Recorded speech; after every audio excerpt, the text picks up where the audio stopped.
గుర్తారంటే కాగానే పనికి వస్తాను వేరే పెట్టుకుంటలేదు. చిన్న పిల్లలు ఎవరు పెట్టుకుంటారు? నువ్వు వస్తా అంటే అప్పుడు ఆడలకు 4 రూపాయలు కూలి ఉండే, పరకాడికి 5 రూపాయలు ఉండే హైదరాబాద్లో. అయితే అట్లా పోయినా అనమాట. సో చెప్పేది ఏంటంటే దేవుడు గుర్తు చేసుకున్నాడు. అలాంటి స్థితి ఉన్నప్పుడు నేను చదువుని తెలిసిపెట్టి ఇది నీ కొరకే నా చెప్పేది. చదువు మొత్తం విడిచిపెట్టేసి అప్పటి నుంచి మళ్ళా 2013 వరకు చదువులేదు నాకు. 2015 నుంచి చదివిన మళ్ళా అప్పుడే పట్టుకుని మెల్లమెల్లని చదువు. అంటే చెప్పేది ఏంటంటే నేను క్రమంగా బైబిల్ చదువు స్టార్ట్ చేసాను. రాని రాకపోయి మెల్లగా చదవాలి, నిదానం చదవాలి, దేవుని వరకు ఇంట్రెస్ట్. అప్పుడు ఎప్పుడో 7 సంవత్సరాలు, ఇప్పుడు నాకు 49 రన్నింగ్ ఉంది. 7 సంవత్సరాలు అంటే మధ్యలో గ్యాప్ ఎంత వచ్చింది తెలుసా? 33 సంవత్సరాలు గ్యాప్ చదువు నాకు లేదు.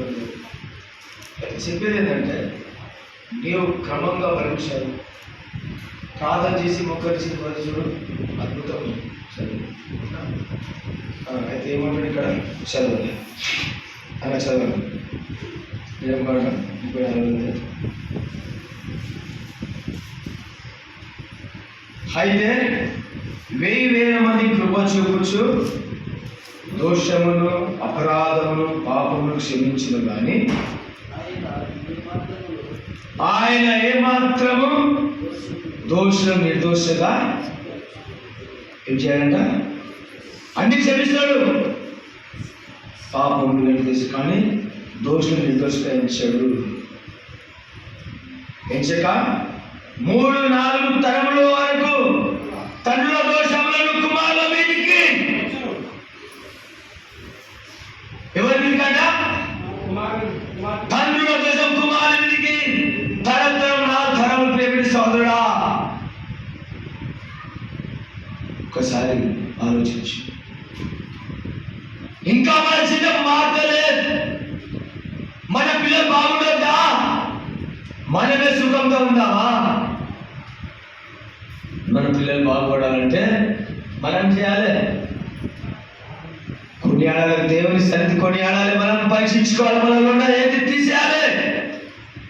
దేవాన్ని ఇష్టమే నెరవేర్చాలని ముందే నడవాలి ప్రేమిస్తాడు. లేకుంటే దేనికా చెప్పేది? ప్రభు అంటున్నాడు, ఆ దూత వెలుచు అంటున్నాడ, ఆయన 1000 మందికి కృప చూపువాడు. ఆయన ఏమాత్రం దోషం నిర్దోషం ఎంచక. ఇక మీద కూడా చూపిస్తున్నాడు. యెహోవా కనికరము, దయా, దీర్ఘశాంతం, విస్తారణ, కృప, సత్యముల దేవుడైన యెహోవా. ఆ దేవుడైన యెహోవా ఈ దినం నిన్ను దర్శిస్తున్నాడంటే గమనించి తెలుస్తుంది. గమనించి ఇప్పటివరకు మనం ఇలాగే ఉన్నాం. ఏం లేదు, ఆస్తులు ఎలాగైపోతాయి. దేవుడిని ప్రేమిస్తే నీకు 200 ఆశీర్వాదం.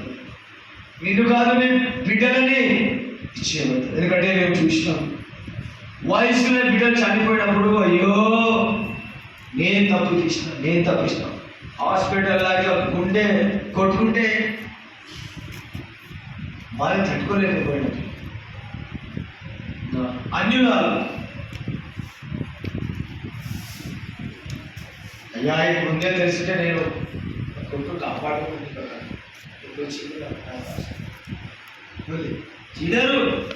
ఇద్దరు ఆటలు వచ్చినప్పుడు రొమ్ము కట్టుకుంటారు, ఏం లాభం లేదు. ఆడ రొమ్ము కట్టుకునే బదులుగా యేసయ్య పాదము కాడికి వచ్చి దేవా కనికరించు ఒక్కసారి అడుగుతుంది. మోక్షం కదా. అందుకనే మాటలు ఎందుకు ప్రభుత్వం చూపిస్తుంది. అందుకనే అంటున్న ప్రభావంలో మనసుగా ఆలోచించు. ప్రభు ఏం చేయండి? శిక్షించాడు. కానీ పిల్లలు తరతర పిల్లలు ఇస్తారు.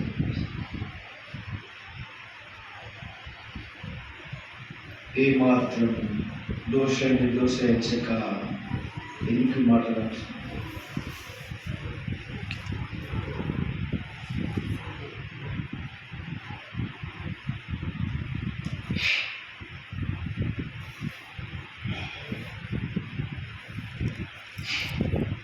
కీర్తన 103.